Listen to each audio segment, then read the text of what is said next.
Punjabi radio USA ਸੁਣ ਰਹੇ ਹੋ ਤੁਸੀਂ ਦੋਸਤੋ। ਸ਼ਾਮਲ ਹੋ ਅਪਡੇਟ ਕੈਨੇਡਾ ਦੀ ਸੈਗਮੈਂਟ ਵਿੱਚ। ਗੁਰਪ੍ਰੀਤ ਸਿੰਘ ਤੁਹਾਡੇ ਲਈ ਕੈਨੇਡਾ ਦੀਆਂ ਕੁਝ ਵੱਡੀਆਂ ਖਬਰਾਂ ਲੈ ਕੇ ਹਾਜ਼ਰ ਹੋ ਚੁੱਕਿਆ ਹੈ। ਅੱਜ ਹੈ ਸੋਮਵਾਰ, ਤਾਰੀਖ ਹੈ 9 ਦਸੰਬਰ। ਅੱਜ ਵੀ ਖਬਰਾਂ ਦਾ ਬਾਜ਼ਾਰ ਪੂਰੀ ਤਰ੍ਹਾਂ ਗਰਮ ਹੈ। ਬਹੁਤ ਸਾਰੀਆਂ ਮਹੱਤਵਪੂਰਨ ਖਬਰਾਂ ਨੇ, ਕੁਝ ਸਾਡੇ ਆਪਣੇ ਭਾਈਚਾਰਿਆਂ ਨਾਲ ਜੁੜੀਆਂ ਹੋਈਆਂ, ਕੁਝ ਵੱਡੇ ਭਾਈਚਾਰਿਆਂ ਨਾਲ ਜੁੜੀਆਂ ਹੋਈਆਂ।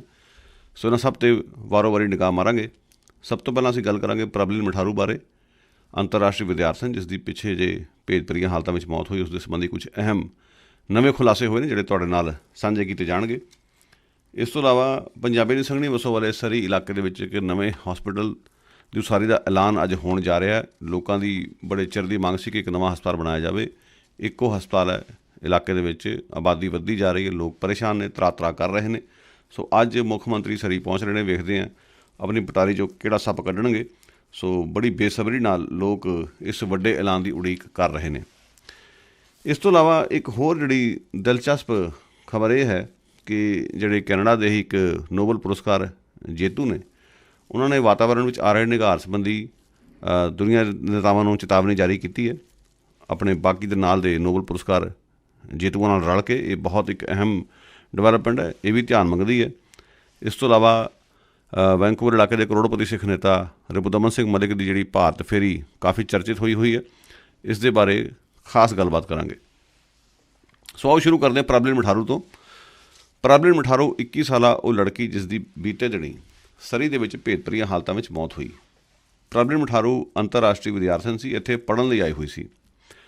ਸੋ ਯਾਦ ਰਹੇ ਕਿ 21 ਨਵੰਬਰ ਨੂੰ ਇੱਕ ਘਰ ਵਿੱਚੋਂ ਉਸਦੀ ਅਤੇ ਇੱਕ ਵਿਅਕਤੀ ਹੋਰ ਦੀ ਮ੍ਰਿਤਕ ਜਿਹੜੀਆਂ ਦੇਹਾਂ ਬਰਾਮਦ ਹੋਈਆਂ। ਇਹ 2 ਲਾਸ਼ਾਂ ਬਰਾਮਦ ਕੀਤੀਆਂ ਗਈਆਂ ਸਨ। ਪ੍ਰਬਲੀਨ ਮਠਾਰੂ 21 ਸਾਲ ਦੀ ਸੀ ਅਤੇ ਨਾਲ ਦੀ ਨਾਲ ਇੱਕ 18 ਸਾਲਾ ਮਰਦ ਵੀ ਮ੍ਰਿਤਕ ਪਾਇਆ ਗਿਆ ਸੀ। ਇਹ ਕਾਫੀ ਦਿਨਾਂ ਤੋਂ ਇਹ ਮਾਮਲਾ ਚਰਚਿਤ ਸੀ ਔਰ ਸਮਝ ਨਹੀਂ ਸੀ ਆ ਰਹੀ ਕਿ ਉਹ ਜਿਹੜਾ 18 ਸਾਲਾ ਸ਼ਖਸ ਸੀ ਉਹ ਕੌਣ ਸੀ। ਇੱਕ ਗੱਲ ਤਾਂ ਪੁਲਿਸ ਨੇ ਕਲੀਅਰ ਕਰਤੀ ਸੀ ਕਿ ਇਹ ਹੱਤਿਆ ਅਤੇ ਆਤਮ ਹੱਤਿਆ ਦਾ ਮਾਮਲਾ ਸੀ। ਭਾਵ ਇੱਕ ਵਿਅਕਤੀ ਨੇ ਇੱਕ ਨੂੰ ਕਤਲ ਕਰਨ ਤੋਂ ਪਿੱਛੋਂ ਆਪਣੀ ਜਾਨ ਲੈ ਲਈ। ਪੁਲਿਸ ਨੇ ਬਕਾਇਦਾ ਪ੍ਰਬਲੀਨ ਮਠਾਰੂ ਦੇ ਪਿਤਾ ਗੁਰਦਿਆਲ ਸਿੰਘ ਮਠਾਰੂ ਨੂੰ ਇੰਨਾ ਕੁ ਦੱਸ ਦਿੱਤਾ ਸੀ ਕਿ ਤੁਹਾਡੀ ਬੇਟੀ ਦਾ ਕਤਲ ਹੋਇਆ, ਜਿਸ ਤੋਂ ਇਹ ਗੱਲ ਸਾਫ਼ ਸੀ ਕਿ ਮਰਨ ਵਾਲਾ 18 ਸਾਲਾ ਵਿਅਕਤੀ ਜਿਹੜਾ ਸੀ ਉਸਨੇ ਹੀ ਪ੍ਰਬਲੀਨ ਦੀ ਜਾਨ ਲਈ ਹੋਏਗੀ, ਮਗਰੋਂ ਆਤਮ ਹੱਤਿਆ ਕੀਤੀ ਹੋਏਗੀ। ਹੁਣ ਗੁਰਦਿਆਲ ਸਿੰਘ ਨੇ ਇੱਕ ਅਹਿਮ ਖੁਲਾਸਾ ਕੀਤਾ। ਗੁਰਦਿਆਲ ਸਿੰਘ ਨੇ ਇੱਥੋਂ ਦੇ ਮੀਡੀਆ ਨਾਲ ਗੱਲਬਾਤ ਕਰਦਿਆਂ ਕਿਹਾ ਕਿ ਜਿਹੜਾ ਮ੍ਰਿਤਕ ਮਰਦ ਸੀ 18 ਸਾਲਾਂ ਦਾ, ਉਸ ਦਾ ਨਾਂ ਸੀ ਪੀਟਰ ਬੀਰਮੈਨ, ਜਿਸ ਨੇ ਪ੍ਰਬਲੀਨ ਦੇ ਨਾਲ ਵਿਆਹ ਕੀਤਾ ਸੀ, ਯਾਨੀ ਉਸ ਦਾ ਪਤੀ ਸੀ। ਹੁਣ ਗੱਲ ਇਹ ਹੈ ਕਿ BC ਦੇ ਵਿੱਚ 18 ਸਾਲ ਦੇ ਵਿਅਕਤੀ ਨੂੰ ਵਿਆਹ ਕਰਵਾਉਣ ਦੀ ਆਗਿਆ ਨਹੀਂ ਹੈ। ਸੋ ਦੋਨਾਂ ਨੇ ਕੈਲਗਰੀ ਵਿੱਚ ਜਾ ਕੇ ਵਿਆਹ ਕੀਤਾ ਸੀ, ਜਿੱਥੇ ਕਿ ਵਿਆਹ ਦੀ ਉਮਰ ਜਿਹੜੀ ਹੈ ਘੱਟ ਹੈ। ਸੋ ਪੀਟਰ ਬੀਰਮੈਨ ਜਿਹੜਾ ਹੈ ਉਹ ਵੱਡੇ ਭਾਈਚਾਰਿਆਂ ਨਾਲ ਜੁੜਿਆ ਹੋਇਆ। ਹੁਣ ਕੀ ਪਤਾ ਪ੍ਰਬਲੀਨ ਨੇ ਇਹ ਵਿਆਹ ਕੈਨੇਡਾ 'ਚ ਪੱਕੇ ਹੋਣ ਲਈ ਕੀਤਾ ਹੋਵੇ, ਕਿਸੇ ਕੋਲ ਕੋਈ ਜਾਣਕਾਰੀ ਨਹੀਂ। ਪਰ ਗੁਰਦਿਆਲ ਸਿੰਘ ਹੋਣਾ ਦਾ ਕਹਿਣਾ ਕਿ ਦੋਨੇ ਬੜੇ ਖੁਸ਼ ਸਨ ਆਪਸ ਵਿੱਚ। ਸੋ ਮੈਨੂੰ ਸਮਝ ਨਹੀਂ ਆ ਰਹੀ ਕਿ ਕਿਵੇਂ ਹੋਇਆ, ਕਿਉਂਕਿ ਅਜੇ ਤੱਕ ਇਹ ਸਪਸ਼ਟ ਨਹੀਂ ਹੋਇਆ ਕਿ ਇਹ ਹੱਤਿਆ ਕਿਉਂ ਹੋਈ ਔਰ ਆਤਮ ਹੱਤਿਆ ਦਾ ਸਬੱਬ ਕਿਵੇਂ ਬਣਿਆ। ਸੋ ਇਹ ਅਜੇ ਵੀ ਜਿਹੜਾ ਹੈ ਮਾਮਲਾ ਪੂਰੀ ਤਰ੍ਹਾਂ ਰਹੱਸਮਈ ਬਣਿਆ ਹੋਇਆ। ਕਈ ਤਰ੍ਹਾਂ ਦੇ ਸਵਾਲ ਅੱਜ ਵੀ ਉੱਠ ਰਹੇ ਨੇ, ਪਰ ਫਿਲਹਾਲ ਇੰਨਾ ਹੀ ਦੱਸ ਦੇਣਾ ਕਾਫੀ ਹੈ ਕਿ ਜਿਹੜਾ 18 ਸਾਲਾ ਉਹ ਮਰਦ ਜਿਹੜਾ ਪ੍ਰਬਲੀਨ ਦੇ ਨਾਲ ਮ੍ਰਿਤਕ ਪਾਇਆ ਗਿਆ ਸੀ, ਹੁਣ ਉਸਦੀ ਵੀ ਸ਼ਨਾਖਤ ਹੋ ਚੁੱਕੀ ਹੈ। ਭਾਵੇਂ ਗੁਰਦਿਆਲ ਸਿੰਘ ਵੱਲੋਂ ਕੀਤੀ ਗਈ, ਜਿਹੜੇ ਪ੍ਰਬਲੀਨ ਦੇ ਪਿਤਾ ਨੇ। ਅਜੇ ਤੱਕ ਰਸਮੀ ਤੌਰ 'ਤੇ ਪੁਲਿਸ ਵੱਲੋਂ ਕਿਸੇ ਕਿਸਮ ਦੀ ਕੋਈ ਜਿਹੜੀ ਹੈ ਇਸ ਸਟੇਟਮੈਂਟ ਦੀ ਆਫੀਸ਼ੀਅਲ ਤੌਰ 'ਤੇ ਇਸ ਨੂੰ ਅਜੇ ਤੱਕ ਉਸਦੀ ਪ੍ਰੋੜਤਾ ਨਹੀਂ ਕੀਤੀ ਗਈ। ਸੋ ਵੇਖਦੇ ਹਾਂ ਆਉਂਦੇ ਦਿਨਾਂ 'ਚ ਪੁਲਿਸ ਕੀ ਕਹਿੰਦੀ ਹੈ। ਸਰੀ ਦੇ ਲਈ ਇੱਕ ਵੱਡੀ ਖਬਰ ਇਹ ਹੈ ਕਿ ਅੱਜ ਸਰੀ ਦੇ ਵਿੱਚ ਇੱਕ ਵੱਡਾ ਦਿਨ ਹੈ। ਸਰੀ ਦੇ ਵਿੱਚ ਮੁੱਖ ਮੰਤਰੀ ਜੌਨ ਹੌਰਗਨ ਪਧਾਰ ਰਹੇ ਨੇ ਔਰ ਇੱਕ ਅਹਿਮ ਐਲਾਨ ਕਰਨਗੇ। ਇਸ ਗੱਲ ਦੀ ਉਮੀਦ ਹੈ। ਬਹੁਤ ਲੋਕੀ ਜਿਹਨੂੰ ਕਹਿੰਦੇ ਕਿ ਰੀਝ ਨਾਲ ਇੰਤਜ਼ਾਰ ਕਰ ਰਹੇ ਨੇ। ਦਰਅਸਲ ਸਰੀ ਇੱਕ ਬਹੁਤ ਵੱਡੀ ਮਿਊਨਿਸਪੈਲਿਟੀ ਹੈ ਜਿਸ ਦੀ ਆਬਾਦੀ ਲਗਾਤਾਰ ਵੱਧਦੀ ਹੀ ਚਲੀ ਜਾ ਰਹੀ। ਬਾਵਜੂਦ ਇਸ ਦੇ ਇੱਥੇ ਇੱਕੋ ਇੱਕ ਵੱਡਾ ਹਸਪਤਾਲ ਹੈ, ਸਰੀ ਮੈਮੋਰੀਅਲ ਹਸਪਤਾਲ, ਜਿਸ 'ਤੇ ਮਰੀਜ਼ਾਂ ਦਾ ਕਾਫੀ ਬੋਝ ਆ। ਉੱਥੇ ਮਰੀਜ਼ਾਂ ਨੂੰ ਕਈ ਵਾਰੀ ਲੰਮਾ ਸਮਾਂ ਉਡੀਕ ਵੀ ਕਰਨੀ ਪੈਂਦੀ ਹੈ। ਪੂਰੀਆਂ ਸਹੂਲਤਾਂ ਸੇਵਾਵਾਂ ਨਹੀਂ ਮਿਲ ਰਹੀਆਂ। ਲੰਮੇ ਸਮੇਂ ਤੋਂ ਲੋਕਾਂ ਦੀ ਮੰਗ ਰਹੀ ਕਿ ਸਰੀ ਦੇ ਵਿੱਚ ਇੱਕ ਹੋਰ ਵੱਡਾ ਹਸਪਤਾਲ ਉਸਾਰਿਆ ਜਾਵੇ। ਕੋਈ ਲੋਕਾਂ ਦਾ ਇਹ ਵੀ ਕਹਿਣਾ ਕਿ ਇਹ ਹਸਪਤਾਲ ਇੱਕ ਹੋਰ ਨਹੀਂ, ਸਗੋਂ 2 ਹੋਰ ਚਾਹੀਦੇ ਨੇ, ਕਿਉਂਕਿ ਜਿਸ ਤਰੀਕੇ ਨਾਲ ਆਬਾਦੀ ਵੱਧ ਰਹੀ ਹੈ ਸਰੀ ਦੇ ਵਿੱਚ 3-4 ਹਸਪਤਾਲਾਂ ਦੀ ਗੁੰਜਾਇਸ਼ ਹੈ।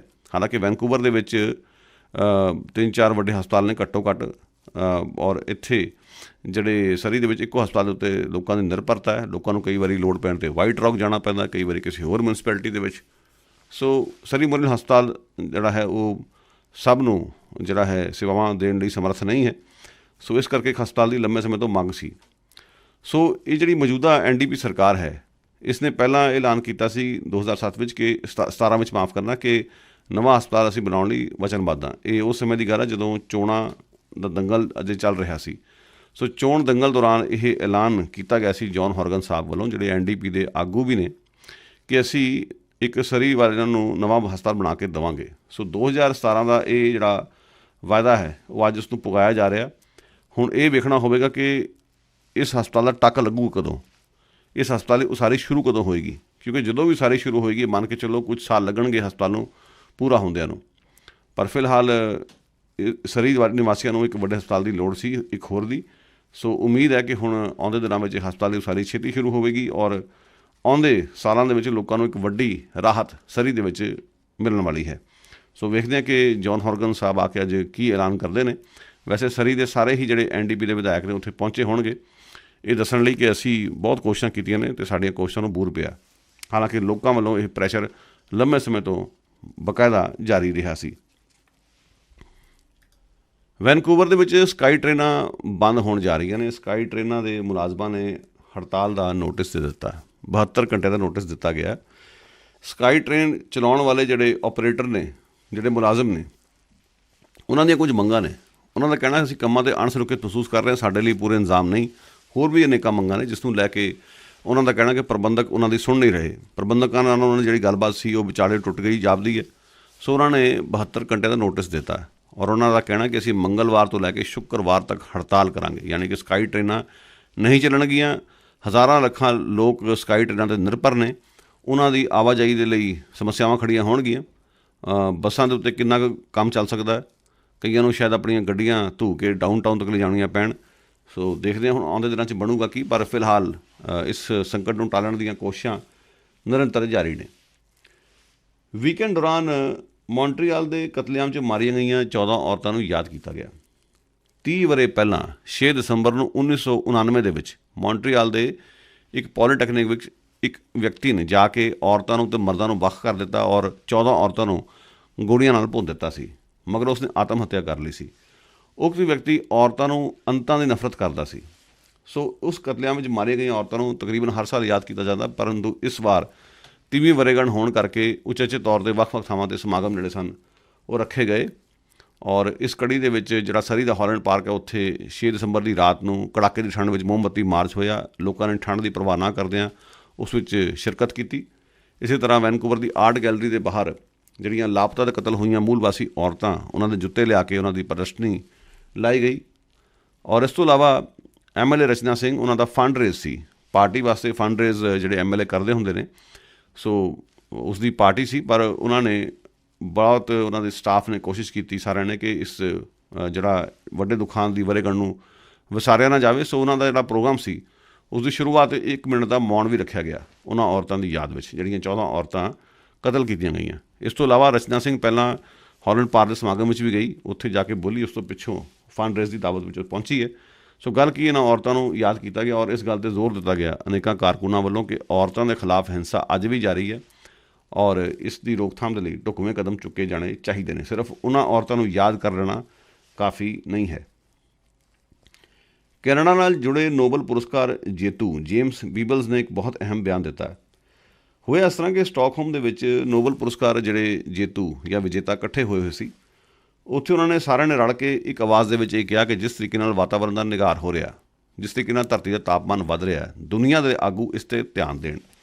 ਸੋ ਜੇਮਸ ਪੀਬਲਜ਼ ਜਿਹੜੇ ਖੁਦ ਕੈਨੇਡਾ ਨਾਲ ਸੰਬੰਧਿਤ ਨੇ, ਵਿਨਿਪੈਗ ਨਾਲ ਸੰਬੰਧਿਤ ਨੇ, ਉਹ ਵੀ ਇਹਨਾਂ ਲੋਕਾਂ ਵਿੱਚ ਸ਼ਾਮਲ ਸਨ। ਉਹਨਾਂ ਦੀ ਆਵਾਜ਼ ਵੀ ਇਹਨਾਂ ਲੋਕਾਂ ਦੀ ਆਵਾਜ਼ ਵਿੱਚ ਸ਼ਾਮਲ ਸੀ। ਇਹ ਸਾਡੇ ਲਈ, ਕੈਨੇਡੀਅਨ ਲੋਕਾਂ ਲਈ ਇਹ ਬਹੁਤ ਅਹਿਮੀਅਤ ਰੱਖਦੀ ਗੱਲ ਹੈ ਕਿ ਕੈਨੇਡਾ ਦੇ ਆਪਣੇ ਜਿਹੜੇ ਪ੍ਰਧਾਨ ਮੰਤਰੀ ਨੇ, ਉਹਨਾਂ ਦੀ ਸਰਕਾਰ 'ਤੇ ਦਬਾਅ ਪੈ ਰਿਹਾ ਕਿ ਇਸ ਸਮੱਸਿਆ ਦੇ ਲਈ ਢੁਕਵੇਂ ਕਦਮ ਚੁੱਕੇ ਜਾਣ। ਅੰਤਰਰਾਸ਼ਟਰੀ ਮੰਚ 'ਤੇ ਕੈਨੇਡਾ ਸਰਕਾਰ ਕੋਈ, ਜਿਸ ਨੂੰ ਕਹਿੰਦੇ ਪਹਿਲ ਕਦਮੀ ਕਰੇ ਜਾਂ ਕੋਈ ਲੋੜੀਂਦੀਆਂ ਜਿਹੜੀਆਂ ਕੋਸ਼ਿਸ਼ਾਂ ਉਹਨਾਂ ਨੂੰ ਜਾਰੀ ਰੱਖੇ। ਸੋ ਵੇਖਦੇ ਹਾਂ ਕਿ ਬਣਦਾ ਕੀ। ਪਰ ਜੇਮਸ ਪੀਬਲਸ ਨੇ ਵੀ ਆਪਣਾ ਨਾਂ ਉਹਨਾਂ ਲੋਕਾਂ ਦੀ ਸੂਚੀ ਵਿੱਚ ਸ਼ਾਮਿਲ ਕਰ ਲਿਆ ਜਿਹੜੇ ਲੰਬੇ ਸਮੇਂ ਤੋਂ ਵਾਤਾਵਰਨ ਦੇ ਸੁਧਾਰ ਲਈ ਹੋਕਾ ਦਿੰਦੇ ਆ ਰਹੇ ਨੇ। ਔਰ ਪੀਬਲਸ ਨੇ ਇਹ ਵੀ ਇੱਛਾ ਆਪਣੀ ਜਿਹਨੂੰ ਕਹਿੰਦੇ ਕਿ ਆਸ ਪ੍ਰਗਟਾਈ ਹੈ ਕਿ ਆਉਂਦੇ ਭਵਿੱਖ ਦੇ ਵਿੱਚ ਜਿਹੜੀ ਨੌਜਵਾਨ ਪੀੜ੍ਹੀ ਹੈ ਕੋਈ ਨਾ ਕੋਈ ਨਵਾਂ ਬਦਲ ਪੈਦਾ ਕਰ ਸਕਦੀ ਹੈ, ਨਵੀਂ ਤਬਦੀਲੀ ਲਿਆ ਸਕਦੀ ਹੈ। ਜਿਸ ਤਰੀਕੇ ਨਾਲ ਨੌਜਵਾਨ ਖੁੱਲ੍ਹ ਕੇ ਵਾਤਾਵਰਨ ਦੇ ਮੁੱਦੇ 'ਤੇ ਸੜਕਾਂ 'ਤੇ ਆ ਰਹੇ ਨੇ, ਇਹ ਇੱਕ ਬਹੁਤ ਹੀ ਜਿਹਨੂੰ ਕਹਿੰਦੇ ਸ਼ਲਾਘਾਯੋਗ ਕਦਮ ਹੈ ਔਰ ਇਸ ਤੋਂ ਇੱਕ ਚੰਗੇ ਭਵਿੱਖ ਦੀ ਆਸ ਜਿਹੜੀ ਹੈ ਕੀਤੀ ਜਾ ਸਕਦੀ ਹੈ।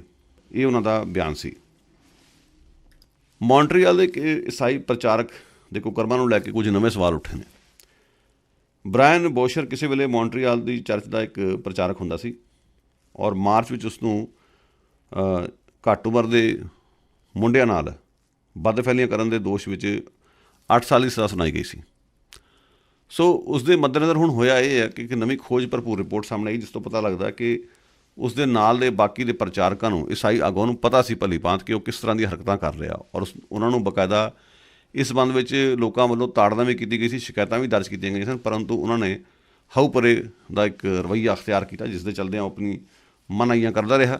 ਸੋ ਬੜੀ ਸ਼ਰਮ ਦੀ ਗੱਲ ਹੈ ਕਿ ਬਾਰ-ਬਾਰ ਈਸਾਈ ਪ੍ਰਚਾਰਕਾਂ 'ਤੇ ਸਵਾਲ ਉੱਠ ਰਹੇ ਨੇ ਕਿ ਤੁਸੀਂ ਗੱਲਾਂ ਤਾਂ ਕਰਦੇ ਹੋ ਦਇਆ ਦੀਆਂ ਔਰ ਬੜਾ ਕਹਿੰਦੇ ਹੋ ਕਿ ਅਸੀਂ ਤਾਂ ਦੱਬੇ ਕੁਛ ਨੂੰ ਨਾਲ ਗੱਲ ਲਾਉਂਦੇ ਹਾਂ, ਪਰ ਬਾਰ-ਬਾਰ ਇਹ ਗੱਲਾਂ ਉੱਠ ਰਹੀਆਂ ਕਿ ਤੁਸੀਂ ਕਿਸ ਤਰੀਕੇ ਦਾ ਤੁਹਾਡੇ ਲੋਕਾਂ ਦਾ ਵਰਤਾਓ ਰਿਹਾ।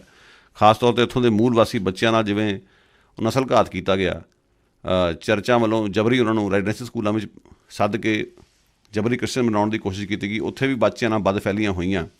ਸੋ ਬਹੁਤ ਹੀ ਸ਼ਰਮਨਾਕ ਗੱਲ ਹੈ। ਸੋ ਪਿਛਲੇ ਧੱਬੇ ਤਾਂ ਦੇ ਪੂੰਝੇ ਨਹੀਂ ਜਾ ਰਹੇ ਅਤੇ ਨਵੇਂ ਤੋਂ ਨਵੇਂ ਕਲੰਕ ਜਿਹੜੇ ਨੇ ਉਹਨਾਂ ਦੇ ਮੱਥੇ ਲੱਗ ਰਹੇ ਨੇ। ਸੋ ਇਸ ਦੇ ਬਾਰੇ ਜਿਹੜੇ ਈਸਾਈ ਪ੍ਰਚਾਰਕ ਨੇ, ਧਾਰਮਿਕ ਜਿਹੜੀ ਬਿਰਤੀ ਵਾਲੇ ਲੋਕ ਨੇ, ਉਹ ਗੌਰ ਕਰਨ ਔਰ ਆਪਣੀ ਜ਼ਿੰਮੇਵਾਰੀ ਨੂੰ ਸਮਝਣ। ਇਸੇ ਦੌਰਾਨ ਟੋਰਾਂਟੋ ਲਾਗੇ ਗੋਲੀ ਚੱਲੀ ਹੈ, ਹਾਈਵੇ 400 'ਤੇ ਇਹ ਕਾਂਡ ਹੋਇਆ। ਇੱਕ ਵਿਅਕਤੀ ਮਰਿਆ, 2 ਜ਼ਖਮੀ ਹੋਏ ਨੇ। ਮਿੱਥ ਕੇ ਕੀਤੀ ਗਈ ਇਹ ਵਾਰਦਾਤ ਸੀ। ਵੈਸੇ ਗ੍ਰੇਟਰ ਟੋਰਾਂਟੋ ਇਲਾਕੇ ਵਿੱਚ ਠੂਠਾ ਲਗਾਤਾਰ ਜਾਰੀ ਹੈ। ਸੋ ਇਹ ਉਸ ਕੜੀ ਦੇ ਵਿੱਚ ਵਾਪਰਨ ਵਾਲੀ ਤਾਜ਼ਾ ਘਟਨਾ। ਉੱਧਰ ਐਡਮਿੰਟਨ ਲਾਗੇ ਇੱਕ ਘਰ ਨੂੰ ਅੱਗ ਲੱਗਣ ਨਾਲ 5 ਵਿਅਕਤੀ ਮਰੇ ਨੇ। ਮਰਨ ਵਾਲਿਆਂ ਵਿੱਚ 3 ਬੱਚੇ ਸਨ, 2 ਬਜ਼ੁਰਗ ਸਨ। ਮੰਨਿਆ ਜਾਂਦਾ ਹੈ ਕਿ ਇਹਨਾਂ 2 ਮ੍ਰਿਤਕ ਬਜ਼ੁਰਗਾਂ ਦੇ ਇਹ ਦੋਤੇ ਪੋਤੇ ਹੋਣਗੇ। ਸੋ ਇੱਕ ਦੁਖਦਾਈ ਸਮਾਚਾਰ ਐਡਮਿੰਟਨ ਦੇ ਲਾਗਿਓਂ ਪਤਾ ਲੱਗਾ। ਸੋ ਘਟਨਾ ਦੇ ਕਾਰਨਾਂ ਦਾ ਪਤਾ ਲਾਇਆ ਜਾ ਰਿਹਾ ਹੈ। ਹੁਣ ਗੱਲ ਕਰੀਏ ਕਰੋੜਪਤੀ ਸਿੱਖ ਨੇਤਾ ਰਿਪੁਦਮਨ ਸਿੰਘ ਮਲਿਕ ਬਾਰੇ। ਰਿਪੁਦਮਨ ਸਿੰਘ ਮਲਿਕ ਵੈਨਕੂਵਰ ਇਲਾਕੇ ਦੇ ਇੱਕ ਸਫਲ ਬਿਜ਼ਨਸਮੈਨ ਨੇ। ਉਹਨਾਂ ਨੇ ਨਾ ਸਿਰਫ ਖਾਲਸਾ ਕ੍ਰੈਡਿਟ ਯੂਨੀਅਨ ਦਾ ਸਗੋਂ ਖਾਲਸਾ ਸਕੂਲ ਦਾ ਵੀ ਬੂਟਾ ਲਾਇਆ ਸੀ। ਰਿਪੁਦਮਨ ਸਿੰਘ ਮਲਿਕ ਨੂੰ ਏਅਰ ਇੰਡੀਆ ਕਾਂਡ ਦੇ ਸੰਬੰਧ ਵਿੱਚ ਚਾਰਜ ਕੀਤਾ ਗਿਆ ਸੀ। ਚੇਤੇ ਰਹੇ 23 ਜੂਨ 1985 ਨੂੰ ਏਅਰ ਇੰਡੀਆ ਫਲਾਈਟ 182 ਨੂੰ ਅੱਧ ਅਸਮਾਨੇ ਸੂਟਕੇਸ ਬੰਬ ਨਾਲ ਉਡਾ ਦਿੱਤਾ ਗਿਆ ਸੀ। 329 ਵਿਅਕਤੀ ਮਾਰੇ ਗਏ ਸਨ। ਜਿਹੜੀ ਇੱਥੋਂ ਦੀ ਕੈਨੇਡੀਅਨ ਪੁਲਿਸ ਹੈ, ਉਸ ਦਾ ਦਾਅਵਾ ਸੀ ਕਿ ਇਹ ਸਾਰਾ ਕੁਝ ਸਿੱਖ ਆੜਕੂਆਂ ਨੇ ਭਾਰਤ ਵਿੱਚ ਵਾਪਰੀਆਂ ਮੰਦਭਾਗੀ ਘਟਨਾਵਾਂ ਦਾ ਬਦਲਾ ਲੈਣ ਲਈ ਕੀਤਾ ਸੀ। ਔਰ ਰਿਪੁਦਮਨ ਸਿੰਘ ਮਲਿਕ 'ਤੇ ਦੋਸ਼ ਲੱਗੇ ਸਨ ਕਿ ਉਹਨਾਂ ਨੇ ਇਸ ਸਾਜ਼ਿਸ਼ ਵਿੱਚ ਸ਼ਾਮਲ ਲੋਕਾਂ ਨੂੰ ਪੈਸੇ ਦਿੱਤੇ ਸਨ। ਬਾਅਦ ਵਿੱਚ ਮਲਿਕ 'ਤੇ ਮੁਕੱਦਮਾ ਚੱਲਿਆ, ਮਲਿਕ ਨੂੰ ਬਰੀ ਕਰ ਦਿੱਤਾ ਗਿਆ। ਮਲਿਕ ਦੇ ਖਿਲਾਫ ਕੋਈ ਸਬੂਤ ਨਹੀਂ ਲੱਭੇ। ਸਬੂਤਾਂ ਦੀ ਘਾਟ ਕਾਰਨ ਉਹਨਾਂ ਨੂੰ ਬਰੀ ਕੀਤਾ ਗਿਆ। ਹਾਲਾਂਕਿ ਇੱਕ ਜੱਜ ਨੇ ਇਹ ਵੀ ਕਿਹਾ ਕਿ ਜਿਹੜਾ ਅਸੀਂ ਤੁਹਾਨੂੰ ਬਰੀ ਕੀਤਾ ਸੀ ਉਹ ਤੁਹਾਡੀ ਕੋਈ ਬੇਗੁਨਾਹੀ ਦਾ ਸਰਟੀਫਿਕੇਟ ਨਹੀਂ ਸੀ। ਇਹ ਗੱਲ ਨੋਟ ਕਰਨ ਵਾਲੀ ਹੈ। ਸਬੂਤ ਨਾ ਮਿਲਣੇ ਇੱਕ ਵੱਖਰੀ ਗੱਲ ਹੈ, ਪਰ ਜੱਜ ਦਾ ਇਹ ਕਹਿਣਾ ਕਿ ਅਸੀਂ ਤੁਹਾਨੂੰ ਜਿਹੜਾ ਬਰੀ ਕੀਤਾ ਉਸ ਦਾ ਇਹ ਮਤਲਬ ਨਹੀਂ ਕਿ ਤੁਹਾਨੂੰ ਕੋਈ ਬੇਗੁਨਾਹੀ ਦਾ ਸਰਟੀਫਿਕੇਟ ਦਿੱਤਾ ਗਿਆ। ਇਹ ਉਸ ਸਮੇਂ ਦੀ ਗੱਲ ਹੈ ਜਦੋਂ ਮਲਿਕ ਨੇ ਹਰਜਾਨਾ ਲੈਣ ਦੀ ਖਾਤਰ ਅਦਾਲਤ ਦਾ ਦਰਖਤ ਲਗਾਇਆ ਸੀ। ਚਲੋ ਖੈਰ, ਅੱਗੇ ਵਧਦੇ ਹਾਂ। ਅੱਜ ਹੁਣ ਖਬਰਾਂ ਇਹ ਚੱਲ ਰਹੀਆਂ ਕਿ ਮਲਿਕ ਸਾਹਿਬ ਭਾਰਤ ਦੌਰੇ 'ਤੇ ਗਏ ਨੇ। ਉਸ 'ਤੇ ਕਈ ਤਰ੍ਹਾਂ ਦੇ ਅਰਥ ਕੱਢੇ ਜਾ ਰਹੇ ਨੇ। ਕੋਈ ਲੋਕਾਂ ਦਾ ਮੰਨਣਾ ਇਹ ਹੈ ਕਿ ਜਿਹੜਾ ਭਾਰਤੀ ਏਜੰਸੀਆਂ ਨੇ, ਭਾਰਤ ਸਰਕਾਰ, ਉਹ ਜਿਹੜੇ ਖੁੰਡੇ ਹੋ ਚੁੱਕੇ ਖਾਲਿਸਤਾਨੀ ਨੇ, ਜਾਂ ਜਿਹੜੇ ਖਾਲਿਸਤਾਨੀ ਗੋਡੇ ਡਿੱਗ ਚੁੱਕੇ ਨੇ, ਜਾਂ ਜਿਹੜੇ ਸ਼ਾਇਦ ਖਾਲਿਸਤਾਨੀ ਹੈ ਹੀ ਨਹੀਂ ਸੀਗੇ, ਉਸ ਤਰ੍ਹਾਂ ਹੀ ਉਹਨਾਂ ਨੇ ਬੁਰਕੇ ਚੜ੍ਹੇ ਹੋਏ ਸੀ ਖਾਲਿਸਤਾਨੀ ਹੋਣ ਦੇ। ਸੋ ਉਹਨਾਂ ਨੂੰ ਵੀਜ਼ੇ ਦੇ ਕੇ ਉੱਥੇ ਜਿਵੇਂ ਸੱਦਿਆ ਗਿਆ ਔਰ ਜਿਵੇਂ ਉਹਨਾਂ ਨੂੰ ਮੌਕਾ ਦਿੱਤਾ ਗਿਆ ਕਿ ਵਾਪਸ ਭਾਰਤ ਜਾ ਸਕਣ, ਉਸ ਤੋਂ ਕਈ ਤਰ੍ਹਾਂ ਦੇ ਸਵਾਲ ਖੜੇ ਹੋ ਰਹੇ ਨੇ। ਹਾਲਾਂਕਿ ਮਲਿਕ ਨੇ ਕਦੇ ਵੀ ਆਪਣੇ ਆਪ ਨੂੰ ਖਾਲਿਸਤਾਨੀ ਨਹੀਂ ਕਿਹਾ, ਇਹ ਗੱਲ ਨੋਟ ਕਰਨ ਵਾਲੀ ਹੈ। ਪਰ ਦੇਖਿਆ ਇੱਦਾਂ ਜਾ ਰਿਹਾ, ਸਾਰੀ ਗੱਲਬਾਤ ਸਮਝਿਆ ਐਵੇਂ ਜਾ ਰਿਹਾ ਕਿ ਅੱਜ ਦੇ ਸਮੇਂ 'ਤੇ ਜਦੋਂ ਅਸੀਂ ਵੇਖਦੇ ਹਾਂ ਕਿ ਕੁਝ ਸੁਹਿਰਦ ਜਿਹੜੇ ਸਿੱਖ ਕਾਰਕੁਨ ਨੇ, ਜਿਨ੍ਹਾਂ ਵਿੱਚ ਖਾਲਿਸਤਾਨੀ ਵੀ ਸ਼ਾਮਲ ਨੇ, ਜਿਹੜੇ ਦ੍ਰਿੜ ਇਰਾਦਿਆਂ ਵਾਲੇ ਖਾਲਿਸਤਾਨੀ, ਜਿਹੜੇ ਭਾਰਤ ਸਰਕਾਰ ਨਾਲ ਸਮਝੌਤਾ ਕਰਨ ਦੇ ਮੂਡ ਵਿੱਚ ਨਹੀਂ ਅਤੇ ਨਾ ਹੀ ਉਹ ਵੀਜ਼ੇ ਲੈਣ ਲਈ ਜਾ ਕੇ ਲੈ ਲੈਣਾ ਕੱਢਦੇ ਨੇ, ਆਪਣੇ ਸਟੈਂਡ 'ਤੇ ਕਾਇਮ ਨੇ, ਉਹਨਾਂ ਵੱਲੋਂ ਕਸ਼ਮੀਰੀਆਂ ਦੀ ਜਿਵੇਂ ਠੋਕ ਵਜਾ ਕੇ ਮਦਦ ਕੀਤੀ ਜਾ ਰਹੀ ਹੈ ਜਾਂ ਉਹਨਾਂ ਦੇ ਹੱਕ 'ਚ ਹੱਦ ਨਾਰਾ ਮਾਰਿਆ ਜਾ ਰਿਹਾ, ਇਹ ਸਾਰੀ ਗੱਲ ਨੂੰ ਤਾਰਪੀੜੋ ਕਰਨ ਦੀ ਖਾਤਰ ਇਹ ਡਰਾਮਾ ਰਚਿਆ ਜਾ ਰਿਹਾ। ਇਹ ਤਾਂ ਗੱਲ ਕਲੀਅਰ ਹੈ ਕਿ ਪੰਜਾਬ ਵਿੱਚ ਸੱਤਾਧਾਰੀ ਭਾਰਤੀ ਜਨਤਾ ਪਾਰਟੀ ਨੂੰ ਕੋਈ ਖਾਸ ਸਹਿਯੋਗ ਨਹੀਂ ਮਿਲ ਰਿਹਾ, ਨਾ ਉਹਨਾਂ ਦੀ ਦਾਲ ਉੱਥੇ ਗਲਣੀ ਉਹਨਾਂ ਦੀ। ਪਰ ਵਿਦੇਸ਼ਾਂ ਵਿੱਚ ਜੇ ਸਿੱਖ ਭਾਈਚਾਰੇ ਵਿੱਚ ਆਪਣੀ ਜੇ ਧਾਕ ਜਮਾ ਲੈਂਦੀ ਮੋਦੀ ਸਰਕਾਰ, ਤਾਂ ਇੱਥੋਂ ਦੇ ਜੇ ਕੁਝ ਸਿੱਖਾਂ ਨੇ ਇਹ ਬਿਆਨ ਦੇਣੇ ਸ਼ੁਰੂ ਕਰ ਦਿੱਤੇ ਕਿ ਮੋਦੀ ਸਰਕਾਰ ਬਹੁਤ ਵਧੀਆ ਕੰਮ ਕਰ ਰਹੀ ਹੈ, ਘੱਟ ਗਿਣਤੀਆਂ ਦੀ ਹਮਦਰਦ ਹੈ, ਤਾਂ ਜਿਹੜਾ ਅੰਤਰਰਾਸ਼ਟਰੀ ਪੱਧਰ 'ਤੇ ਜਿਹੜਾ ਇੱਕ ਅਕਸ ਬਣਿਆ ਹੋਇਆ ਘੱਟ ਗਿਣਤੀ ਵਿਰੋਧੀ ਹੋਣ ਦਾ, ਉਹ ਪੂੰਝਿਆ ਜਾ ਸਕਦਾ। ਇਸ ਕਿਸਮ ਦੀ ਗੇਮ ਸ਼ਾਇਦ ਮੋਦੀ ਸਰਕਾਰ ਵੱਲੋਂ ਖੇਡੀ ਜਾ ਰਹੀ ਹੈ। ਨਾਲ ਦੀ ਨਾਲ ਕਸ਼ਮੀਰੀਆਂ ਦੇ ਹੱਕ ਵਿੱਚ ਜਿਹੜੇ ਖਾਲਿਸਤਾਨੀ ਆ ਰਹੇ ਨੇ, ਉਹਨਾਂ ਨੂੰ ਰੋਕਣ ਦੀ ਖਾਤਰ ਡਰਾਮਾ ਰਚਿਆ ਗਿਆ। ਔਰ ਇਸ ਦੇ ਵਿੱਚੋਂ ਕੁਝ ਇੱਕ ਸੱਜਣ ਇਹੋ ਜਿਹੇ ਨੇ ਜਿਹੜੇ ਪਿੱਛੇ ਜੇ ਹੋ ਕੇ ਆਏ ਨੇ ਭਾਰਤ ਤੋਂ, ਔਰ ਆ ਕੇ ਉਹਨਾਂ ਨੇ ਇੱਥੋਂ ਤੱਕ ਵੀ ਕਹਿਣਾ ਸ਼ੁਰੂ ਕਰਤਾ ਕੁਝ ਗੁਰੂ ਘਰਾਂ ਨੂੰ ਕਿ ਤੁਸੀਂ ਇੱਥੇ ਅਖੰਡ ਪਾਠ ਖੁਲਾਓ, ਮੋਦੀ ਸਰਕਾਰ ਦਾ ਸ਼ੁਕਰਾਨਾ ਕਰੋ ਕਿ ਕੁਝ ਬੰਦੀ ਸਿੱਖਾਂ ਨੂੰ ਰਿਹਾ ਕਰਨ ਦਾ ਉਹਨਾਂ ਨੇ ਹੁਕਮ ਚਾੜਿਆ। ਸੋ ਉਹਨਾਂ ਨੇ ਕਿਹਾ ਕਿ ਤੁਸੀਂ ਜਾਓ ਆਪਣਾ ਕੰਮ ਕਰੋ, ਸਾਡੇ ਕੰਮ 'ਚ ਦਖਲ ਦੇਣ ਦੀ ਲੋੜ ਨਹੀਂ। ਸੋ ਇਹ ਉਹਨਾਂ ਦਾ ਸਟੈਂਡ ਜਿਹੜਾ ਕਾਫੀ ਸ਼ਲਾਘਾਯੋਗ ਹੈ ਉਹਨਾਂ ਖਾਲਿਸਤਾਨੀਆਂ ਦਾ ਜਾਂ ਸਿੱਖ ਕਾਰਕੁਨਾਂ ਦਾ, ਜਿਨ੍ਹਾਂ ਨੇ ਆਪਣੇ ਗੁਰੂ ਘਰਾਂ ਦੇ ਵਿੱਚ ਇਸ ਕਿਸਮ ਦੀ ਸਿਆਸਤ ਜਿਹੜੀ ਹੈ ਨਹੀਂ ਹੋਣ ਦਿੱਤੀ। ਸੋ ਰਿਪੁਦਮਨ ਸਿੰਘ ਮਲਿਕ ਦੇ ਇਸ ਮੌਕੇ 'ਤੇ ਉੱਥੇ ਜਾਣ ਦੇ ਕਈ ਤਰ੍ਹਾਂ ਦੇ ਅਰਥ ਨੇ। ਇੱਕ ਦਿਲਚਸਪ ਪਹਿਲੂ ਇਹ ਵੀ ਹੈ ਕਿ ਸੌਫਟ ਟਾਰਗੇਟ ਨਾਂ ਦੀ ਕਿਤਾਬ ਬੜੀ ਚਰਚਿਤ ਰਹੀ, ਜਿਹੜੀ ਇਹ ਦਾਅਵਾ ਕਰਦੀ ਹੈ ਕਿ 1985 ਦਾ ਏਅਰ ਇੰਡੀਆ ਕਾਂਡ ਸੀ, ਇਹ ਭਾਰਤੀ ਏਜੰਸੀਆਂ ਵੱਲੋਂ ਉਸ ਨੂੰ ਸਰਅੰਜਾਮ ਦਿੱਤਾ ਗਿਆ ਸੀ ਬੜੀ ਸਾਜ਼ਿਸ਼ ਤਹਿਤ, ਤਾਂ ਜੋ ਸਿੱਖਾਂ ਨੂੰ ਇੱਥੇ ਜਿਹੜੀ ਉਹਨਾਂ ਦੀ ਮੂਵਮੈਂਟ ਚੱਲ ਰਹੀ ਖਾਲਿਸਤਾਨ ਦੀ, ਉਸ ਨੂੰ ਕਿਵੇਂ ਫੇਲ ਕੀਤਾ ਜਾਵੇ, ਉਸ ਦੇ ਖਿਲਾਫ ਲੋਕਾਂ ਦਾ ਓਪੀਨੀਅਨ ਖੜਾ ਕੀਤਾ ਜਾਵੇ, ਲੋਕਾਂ ਦੀ ਰਾਏ ਖੜੀ ਕੀਤੀ ਜਾਵੇ। ਸੋ ਉਸ ਕਿਤਾਬ ਦੇ ਅਨੁਸਾਰ ਰਿਪੁਦਮਨ ਸਿੰਘ ਮਲਿਕ ਜਿਹੜੇ ਸਨ, ਉਹਨਾਂ ਨੇ ਉਸ ਸਮੇਂ 'ਤੇ ਸਟੇਟ ਬੈਂਕ ਆਫ ਇੰਡੀਆ ਤੋਂ ਉਹਨਾਂ ਨੂੰ ਕ੍ਰੈਡਿਟ ਲਾਈਨ ਤੋਂ ਪੈਸੇ ਮਿਲੇ ਸੀ ਜਦੋਂ ਸਿੱਖਾਂ ਨੇ state bank of India the boycott ਕੀਤਾ ਹੋਇਆ ਸੀ 1984 ਦੀਆਂ ਘਟਨਾਵਾਂ ਦੇ ਮੱਦੇਨਜ਼ਰ। ਸੋ ਇਸ ਕਿਸਮ ਦੀਆਂ ਗੱਲਾਂ ਉਸ ਕਿਤਾਬ ਵਿੱਚ ਲਿਖੀਆਂ ਨੇ। ਸੋ ਲੋਕਾਂ ਦੇ ਮਨਾਂ 'ਚ ਸ਼ੰਕਾਵਾਂ ਉੱਠ ਰਹੀਆਂ ਨੇ ਕਿ ਮਲਿਕ ਨਾਲ ਐਡੀ ਜਿਹੜੀ ਹੈ ਨਰਮਾਈ ਕਿਉਂ। ਸੋ ਇਸ ਦੇ ਕਈ ਤਰ੍ਹਾਂ ਦੇ ਅਰਥ ਹੋ ਸਕਦੇ ਨੇ। ਖੈਰ, ਇਹਦੇ ਬਾਰੇ ਦਾਅਵੇ ਨਾਲ ਕੁਝ ਕਹਿਣਾ ਔਖਾ ਹੈ, ਪਰ ਫਿਲਹਾਲ ਰਿਪੁਦਮਨ ਸਿੰਘ ਮਲਿਕ ਬਰੀ ਨੇ ਔਰ ਇੱਕ ਆਮ ਸ਼ਹਿਰੀਆਂ ਵਾਂਗੂ ਜ਼ਿੰਦਗੀ ਬਤੀਤ ਕਰ ਸਕਦੇ ਨੇ। ਉਹਨਾਂ ਨੂੰ ਅਤੇ ਉਹੋ ਜਿਹੇ ਲੋਕਾਂ ਨੂੰ ਹੱਕ ਹੈ ਕਿ ਵਾਪਸ ਭਾਰਤ ਵੀ ਜਾ ਸਕਣ। ਪਰ ਨਾਲ ਦੀ ਨਾਲ ਜਿਹੜੀ ਭਾਰਤ ਸਰਕਾਰ ਹੈ, ਇੱਕ ਪਾਸੇ ਦਾ ਦਾਅਵੇ ਕਰ ਰਹੀ ਕਿ ਅਸੀਂ ਸਿੱਖਾਂ ਦੀ ਕਾਲੀ ਸੂਚੀ ਖਤਮ ਕੀਤੀ ਹੈ, ਚੰਦ ਇੱਕ ਖਾਲਿਸਤਾਨੀਆਂ ਨੂੰ ਵਾਪਸ ਜਾਣ ਦਾ ਮੌਕਾ ਮਿਲ ਗਿਆ, ਪਰੰਤੂ ਅਨੇਕਾਂ ਹੋਰ ਨੇ ਜਿਨ੍ਹਾਂ ਨੂੰ ਵੀਜ਼ੇ ਨਹੀਂ ਮਿਲਦੇ। ਸੋ ਇਸ ਕਰਕੇ ਸਵਾਲ ਉੱਠਦੇ ਨੇ ਕਿ ਕਿੰਨੀ ਕੁ ਇਮਾਨਦਾਰੀ ਹੈ ਅਤੇ ਕਿੰਨੀ ਕੁ ਪਾਰਦਰਸ਼ਤਾ ਹੈ। ਅਖੀਰ 'ਚ ਅੱਜ ਦਾ ਦਿਨ ਸਾਡੇ ਸਾਰਿਆਂ ਲਈ ਬਹੁਤ ਅਹਿਮ ਹੈ। ਅੱਜ ਦੇ ਦਿਨ ਯਾਨੀ 9 ਦਸੰਬਰ ਨੂੰ 1933 ਦੇ ਵਿੱਚ ਗਦਰੀ ਸੂਰਮਿਆਂ ਨੇ, ਬੱਬਰ ਅਕਾਲੀ ਸੂਰਮਿਆਂ ਨੇ ਰਲ ਕੇ ਬੇਲਾ ਸਿੰਘ ਜਾਨ ਦਾ ਸੌਦਾ ਲਾਇਆ ਸੀ। ਬੇਲਾ ਸਿੰਘ ਜਾਨ ਕੌਣ ਸੀ? ਬੇਲਾ ਸਿੰਘ ਜਾਨ ਸੀ ਬਰਤਾਨਵੀ ਹੁਕੂਮਤ ਦਾ ਟਾਊਟ, ਜਿਸ ਨੇ 1914 ਦੇ ਵਿੱਚ ਸਾਡੇ ਪੁਰਾਣੇ ਗੁਰੂ ਘਰ ਵਿੱਚ ਜਾ ਕੇ ਭਾਈ ਭਾਗ ਸਿੰਘ, ਭਾਈ ਬਦਨ ਸਿੰਘ ਨੂੰ ਗੋਲੀਆਂ ਮਾਰ ਕੇ ਸ਼ਹੀਦ ਕੀਤਾ। ਉਸ ਸਮੇਂ ਬਰਤਾਨਵੀ ਹੁਕੂਮਤ ਦਾ ਚੰਡਿਆ ਹੋਇਆ ਇਹ ਟਾਊਟ ਸੀ, ਜਿਹੜਾ ਉੱਥੇ ਬਕਾਇਦਾ ਖਾਸ ਤੌਰ 'ਤੇ ਉਹ ਵਿਲੀਅਮ ਹੌਪਕਿੰਸਨ ਨਾਂ ਦੇ ਵਾਦਗ੍ਰਸਤ ਇਮੀਗ੍ਰੇਸ਼ਨ ਅਧਿਕਾਰੀ ਲਈ ਕੰਮ ਕਰਦਾ ਸੀ ਔਰ ਬਕਾਇਦਾ ਭਾਈਚਾਰੇ ਦੀਆਂ ਸੂਹਾਂ ਲੈ ਕੇ ਉਸ ਨੂੰ ਦਿੰਦਾ ਸੀ। ਔਰ ਇੱਥੋਂ ਤੱਕ ਕਿ ਜਿਹੜੇ ਗਦਰੀ ਇੱਥੋਂ ਵਾਪਸ ਗਏ ਦੇਸ਼ ਆਜ਼ਾਦ ਕਰਾਉਣ ਦੀ ਖਾਤਰ, ਉਹਨਾਂ ਦੀਆਂ ਸੂਚੀਆਂ ਤਿਆਰ ਕਰਨ ਵਿੱਚ ਉਸਦਾ ਰੋਲ ਸੀ। ਸੋ ਉਸਨੇ ਭਾਈ ਭਾਗ ਸਿੰਘ ਅਤੇ ਭਾਈ ਬਦਨ ਸਿੰਘ ਜਿਹੜੇ ਸਾਡੇ ਭਾਈਚਾਰੇ ਦੇ ਬਹੁਤ ਸਿਰ ਕੱਢਵੇਂ ਆਗੂ ਸੀ, ਉਹਨਾਂ ਨੂੰ ਕਤਲ ਕੀਤਾ, ਜਿਸ ਤੋਂ ਪਿੱਛੋਂ ਸ਼ਹੀਦ ਭਾਈ ਮੇਵਾ ਸਿੰਘ ਨੂੰ ਹੌਪਕਿੰਸਨ ਦਾ ਸੌਦਾ ਲਾਉਣਾ ਪਿਆ। ਸੋ ਬੇਲਾ ਸਿੰਘ ਜਾਨ ਜਿਹੜਾ ਹੈ, ਉਸ ਨੂੰ ਬੜੇ ਸੁਚੱਜੇ ਢੰਗ ਨਾਲ, ਸੋਚੇ ਸਮਝੇ ਢੰਗ ਨਾਲ ਅਸੀਂ ਕਹਿ ਸਕਦੇ ਹਾਂ ਕਿ ਅਦਾਲਤੀ ਢਾਂਚੇ ਨੇ ਇਸ ਨੂੰ ਬਰੀ ਕੀਤਾ। ਔਰ ਉਸ ਤੋਂ ਬਾਅਦ ਇੱਥੇ ਹੀ ਨਹੀਂ, ਉਸ ਨੂੰ ਵਾਪਸ ਭਾਰਤ ਭੇਜਿਆ ਗਿਆ, ਮੁਰੱਬੇ ਦਿੱਤੇ ਗਏ, ਜਿੱਥੇ ਜਾ ਕੇ ਉਹ ਚਾਂਵਲਿਆ ਰਿਹਾ। ਸੋ ਅਖੀਰ ਗਦਰੀਆਂ ਨੇ, ਬੱਬਰਾਂ ਨੇ ਉਸ ਨੂੰ ਲੱਭ ਕੇ 9 ਦਸੰਬਰ ਵਾਲੇ ਦਿਨ 1933 ਵਿੱਚ ਪੰਜਾਬ ਵਿੱਚ ਮੌਤ ਦੇ ਘਾਟ ਉਤਾਰ ਦਿੱਤਾ ਸੀ। ਉਸ ਦੇ ਕੁਕਰਮਾਂ ਦੀ ਸਜ਼ਾ ਦਿੱਤੀ ਗਈ ਸੀ। ਯਾਨੀ ਕਿ ਅੱਜ ਦਾ ਦਿਨ ਅਸੀਂ ਕਹਿ ਸਕਦੇ ਹਾਂ ਕਿ ਦੁਸ਼ਟ ਦਮਨ ਦਿਵਸ ਹੈ। ਸੋ ਬੇਲਾ ਸਿੰਘ ਜਾਨ ਦਾ ਜਿਹੜਾ ਇਤਿਹਾਸ ਹੈ, ਇਹ ਯਾਦ ਰੱਖਣਾ ਇਸ ਕਰਕੇ ਜ਼ਰੂਰੀ ਹੈ ਕਿ ਅੱਜ ਵੀ ਉਹਦੇ ਵਰਗੇ ਟਾਊਟਾਂ ਦੀ ਘਾਟ ਨਹੀਂ।